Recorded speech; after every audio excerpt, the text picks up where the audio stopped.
What flavor cookie did you get? An Oreo. But what flavor Oreo did you get? Chocolate. Anything else? Is this your final decision? Finish the cookie. Give it all your attention.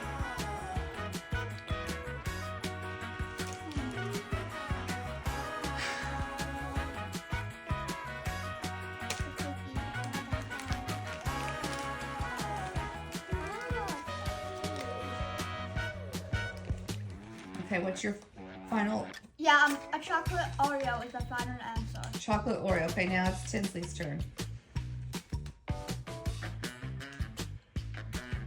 Kenzie, you're chewing so loud. It's an Oreo and it's really quiet. You just spoiled it. Well, we already knew there were Oreos. You gotta guess the flavor. Oh, she's gonna do a little lick of the middle there. She's really gonna get inside this Oreo and discover what it is. All of her senses. It doesn't taste like anything? Can I have another one? Hang on.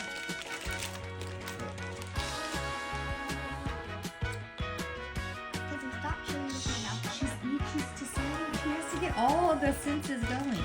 I can tell when my sister's chewing this thing up. You think you have a lemon one? Okay. So lemon and one chocolate. Okay. All right. Can I see which one we got? Yes. Which one did we get? Okay, you can open your eyes now. No, you had a golden Oreo. It's not lemon, and you had gluten-free. But it tastes the same. I'm honestly gonna eat another one. Thank you so